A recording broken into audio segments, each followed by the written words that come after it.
Bismillahirrahmanirrahim. Assalamualaikum warahmatullahi wabarakatuh. Alhamdulillah, bersyukur kita kepada Allah Subhanahu Wa Taala kerana dengan limpah dan kurnianya dapat kami jayakan video pembentangan kami pada hari ini. Alhamdulillah.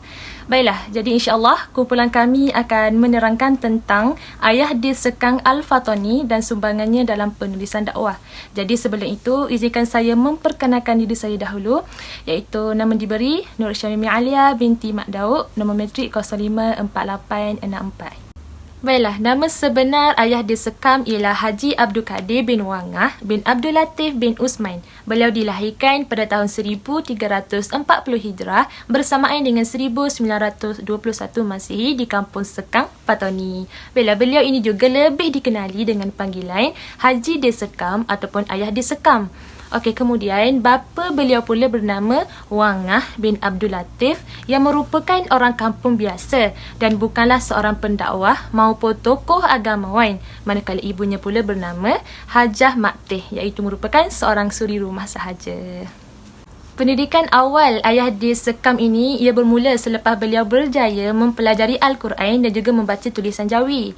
Kemudian beliau ini bukanlah sahaja menuntut ilmu di Fatani, malah beliau juga turut merantau keluar Fatani, antaranya adalah di negeri Kelantan dan juga di Mekah. Okey, pada usianya yang mencecah 16 tahun, ayah disekam ini telah pun menuntut ilmu dengan seorang ulama yang bernama Haji Ahmad bin Muhammad Darawi yang lebih dikenali dengan panggilan Tok Balu. Baiklah, selepas 4 tahun menuntut ilmu di Pondok Tok Balu ni, ayah disekam pula ke Pondok Kubang Pasir untuk menuntut ilmu dengan Haji Ahmad Kubang Pasir Binjai 5. Namun, pengajian beliau hanya bertahan selama 2 tahun sahaja kerana gurunya itu telah pun meninggal dunia. Kemudian, ayah disekam juga melanjutkan pelajarannya di Pondok Pusan Perigi dengan bergurukan Tuan Guru Haji Ahmad bin Abdul Wahad Al-Fusani atau lebih dikenali sebagai Tok Guru Tua selama 5 tahun. Kemudian, ayah disekam meneruskan lagi pengajiannya ke luar Fatani, iaitu di Kota Baru, Kelantan. Okey, seterusnya, beliau juga melanjutkan pengajiannya ke Mekah selama 5 tahun. Sepanjang ayah disekam berada di Mekah ni, beliau tidak pernah melepaskan peluang untuk menuntut pelbagai ilmu. Antaranya ialah ilmu fiqh. Dan akhir sekali adalah ayah disekam juga meninggal dunia seusia 70 tahun pada hari Khamis pada 26 September 1991 bersamaan dengan 12 Rabiul Awal 1412 akibat serangan angin Ahmad.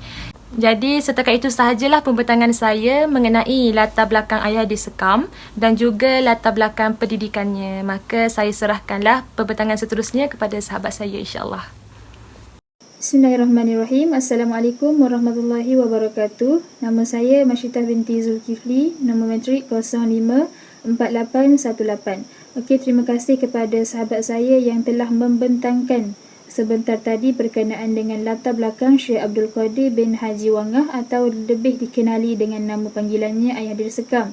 Okay, melalui latar belakang beliau, kita dapat mengetahui bahawa beliau adalah seorang yang sangat berpelajaran tinggi. Jika kita lihat daripada latar belakang pendidikan beliau, beliau bukan sahaja menuntut ilmu di Fatani sahaja, malah beliau juga menuntut ilmu sehingga keluar Fatani. Antaranya adalah di Kelantan dan juga di Mekah.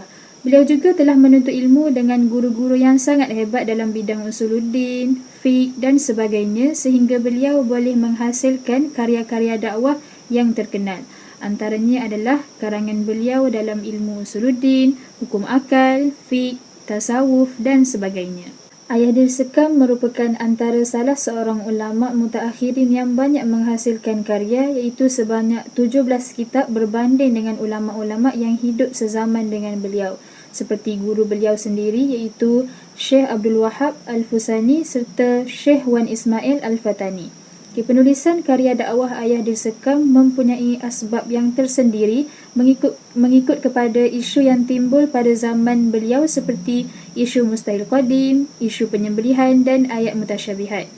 Kebanyakan penulisan beliau ini lebih berbentuk kepada usuluddin, namun terdapat juga perbahasan ilmu yang lain turut dikarang oleh beliau.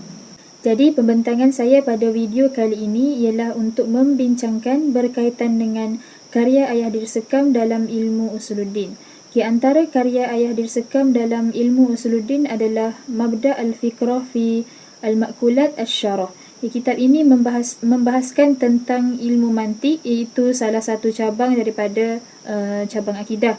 Kitab ini juga diterbitkan hasil daripada pengajian ayah dirsekam dengan ulama-ulama usuluddin yang masyhur, iaitu Syekh Wan Ismail bin Wan Abdul Qadir Al-Fatani.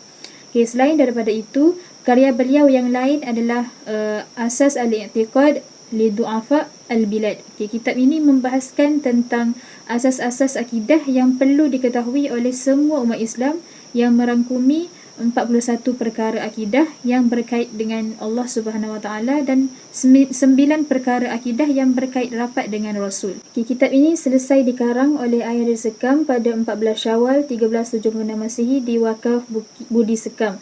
Selain daripada itu, antara karya beliau yang lain dalam bidang usuluddin ini ialah Mabhath al-Kalam fi ilmi al-Kalam, iaitu sebuah kitab ayah dirsekam yang membincangkan mengenai ilmu usuluddin. Tujuan ayah dirsekam mengarang kitab ini ialah untuk menerangkan tentang ilmu kalam, dan kitab ini selesai dikarang semasa ayah dirsekam berada di Mekah. Berdasarkan penerangan saya berkaitan dengan karya-karya ayah dirsekam dalam ilmu usuluddin, saya dapati bahawa karya-karya beliau ini banyak membincangkan tentang ilmu akidah, ilmu kalam dan ilmu mantik. Jadi sebagai pelajar dan masyarakat awam, nasihat saya, selain daripada merujuk kepada kitab-kitab usuluddin yang lain, kita juga boleh merujuk kitab-kitab ayah dirsekam ini untuk membantu kita mengetahui dan memahami lagi berkenaan dengan asas-asas akidah, ilmu mantik, ilmu kalam dan sebagainya. Setakat itu sahaja pembentangan daripada saya mengenai sumbangan ayah dirsekam dalam penulisan ilmu usuluddin. Perkongsian mengenai sumbangan ayah dirsekam dalam penulisan ilmu-ilmu yang lain akan dikongsikan oleh sahabat-sahabat saya sebentar lagi. Semoga perkongsian ini dapat sama-sama membantu kita mengenali lagi siapakah ayah dirsekam dan juga sumbangan beliau dalam penulisan terutamanya dalam ilmu usuluddin. Jadi setakat itu sahaja pembentangan daripada saya. Saya serahkan pembentangan seterusnya kepada pembentang yang seterusnya. Terima kasih. Assalamualaikum warahmatullahi wabarakatuh. Assalamualaikum warahmatullahi wabarakatuh. Terima kasih kepada sahabat saya sebentar tadi yang telah menerangkan dengan panjang lebar berkenaan karya ayah dirsekam dalam ilmu usuluddin. Nama saya Ummul Mujahidah binti Rulam Akbar. Nama Mesri 056683. Jadi saya akan meneruskan pembentangan berkenaan dengan karya beliau dalam ilmu hukum akal. Antara karya beliau dalam ilmu hukum akal adalah Tashil al-Du'afa wa Raba' Aqwa al-Sufaha. Dalam kitab tersebut, beliau menerangkan tentang pegangan atau i'tikad bagi permulaan untuk pembelajaran ilmu usuluddin bagi golongan yang mula mahu belajar tentang agama. Bukan itu sahaja, kitab ini juga membincangkan tentang rukun iman dan rukun Islam serta hukum akal dan juga hukum adat. Selain itu, dalam kitab ini beliau juga menghuraikan tentang jalan yang batil dan perkara karut dalam isu mustahil qadim. Beliau menyelesaikan penulisan karya beliau pada akhir Rejab 1385 Hijrah bersamaan November 1965, dan kitab ini juga mengandungi 35 halaman. Selain daripada kitab Tashil al-Du'afa wa Raba' Aqwa al-Sufaha, beliau juga menulis karya yang bertajuk Tabyinu Kazb al-Muftari fi ma yata'allaqu bi al-Bari. Kitab ini juga berkisahkan tentang ilmu hukum akal. Kitab ini ditulis bagi menjawab kitab Syekh Wan Ali Al-Jambui yang bertajuk Matahari Pencerahan pada menghapuskan keji tuduhan yang membuat iktirad atas 3 buah kitabnya yang berjudul Takrib Al-Ikhwan fi Ta'lim Aqaid Al-Iman, Asas Al-I'tikad li Du'afa Al-Bilad dan Tashil Al-Du'afa wa Raba' Aqwa Al-Sufaha. Berdasarkan karya-karya yang beliau karang mengenai ilmu hukum akal, kita dapat simpulkan bahawa ilmu beliau sangat luas dalam bidang tersebut sehingga beliau boleh menghuraikan tentang rukun iman dan rukun Islam serta pegangan i'tikad dalam penulisan beliau. Kita juga boleh mengambil iktibar daripada penulisan-penulisan yang dikarang oleh beliau. Setakat itu sahaja daripada saya serahkan pembentangan ini kepada pembentang yang seterusnya. Assalamualaikum warahmatullahi wabarakatuh. Nama saya Putri Nazira binti Ramlan, nama matrik 054634. Baiklah, daripada apa yang telah diceritakan oleh sahabat saya sebentar tadi, dapat kita ketahui bahawa Syekh Abdul Qadir bin Haji Wangah ataupun dikenali sebagai Ayah Dersekam ini telah menghasilkan 2 buah kitab di bawah ilmu berkenaan dengan hukum akal. Jadi di bawah karya bidang ilmu hukum akal ini dapat saya katakan bahawa Ayah Dersekam telah memberi panduan kepada golongan yang baru mula untuk mempelajari tentang agama dengan memasukkan isi kandungan tentang rukun iman dan juga rukun Islam. Okey, selain itu Ayah Dersekam juga telah menghasilkan sebuah karya berjudul Tabyinu Kazbu Al-Muftari' Fima Yata'allaqu Bi Al-Bari, iaitu kitab ini bertujuan untuk menjawab kitab Syekh Wan Ali Al-Jambui di mana beliau telah membuat i'tirad ke atas 3 buah kitabnya. Selain daripada penulisan berkaitan usuluddin dan hukum akal, Ayah Dersekam juga memberi sumbangan penulisan karya beliau dalam bidang ilmu yang berkaitan dengan fiqh. Seperti mana yang kita tahu, fiqh merupakan salah satu ilmu yang wajib dipelajari oleh semua umat Islam. Ayah Dersekam telah menghasilkan 2 buah karya beliau di dalam ilmu fiqh, iaitu Cermin Suluhan pada menyatakan hukum sembelihan dan juga Risalatun Nihat. Kitab pertama iaitu Cerminan Suluhan pada menyatakan hukum sembelihan telah selesai ditulis oleh Ayah Dersekam pada 8 Syawal 1377 Hijrah bersamaan dengan 26 April 1958 Masihi di Kampung Wakaf Pudi, Sekam, Patani. Kitab ini dikatakan mempunyai sebanyak 20 halaman. Di dalam kitab ini Ayah Dersekam telah memasukkan perbicaraan dan perbincangan mengenai fiqh yang melibatkan penyembelihan, di mana banyak membincangkan tentang hukum haram memakan binatang sembelihan yang telah sampai kepada harokat mazbuh dengan yakin atau zan atau syak serta terpancar-pancar darah atau menggelupur selepas itu. Kemudian kitab kedua Ayah Dersekam iaitu Risalatun Nihat. Berdasarkan temu bual bersama Tuan Guru Haji Ahmad Amalu, beliau mengatakan bahawa dalam risalah ini topik yang dibahaskan oleh Ayah Dersekam lebih kepada muqaranah cara sembahyang yang merangkumi muqaranah kamaliyat, muqaranah urfiyat dan juga muqaranah al-ta'ziyah. Selain itu juga Ayah Dersekam bukan sahaja berpengalaman menghasilkan karya dalam 3 bidang ini, tetapi karya beliau juga banyak ditunjukkan dalam bidang ilmu tasawuf ataupun nasihat. Dalam bidang ilmu ini, Ayah Dersekam telah menghasilkan 2 buah kitab yang menekankan tentang kehidupan manusia berupa bentuk nasihat. Kitab yang pertama iaitu Tazkiratul Lizawi' Al-Afkari Fima Yamurru Al-Insan Min Al-A'mar. Okey, kitab ini telah selesai ditulis pada 14 Rabiul Akhir 1389 Hijrah bersamaan dengan 28 Jun 1969 Masihi dan mempunyai sebanyak 33 halaman bercetak. Kitab ini merupakan sebuah kitab Ayah Dersekam yang membincangkan tentang tahap-tahap ataupun turutan proses yang akan dilalui oleh manusia bermula dari sejarah permulaan kelahiran Nabi Adam AS sehinggalah khatimah kehidupan seseorang yang berakhir sama ada di syurga maupun neraka. Baik, pada bahagian akhir kitab ini beliau meletakkan nasihat kepada anak-anak muda supaya menyediakan bekal untuk akhirat serta menjauhkan diri daripada hanya menjadi orang yang hanya berbekalkan untuk duniawi semata-mata. Kemudian kitab yang kedua pula ialah Ta'lim Al-Aulad fi Zikr Badi' Aqwal Al-Ibad. Kitab ini telah selesai dikarang oleh Ayah Dersekam pada 3 Muharram 1387 Hijrah bersamaan dengan 11 April 1967 Masihi dan bersumberkan daripada kitab Daqa'iq Al-Akhbar.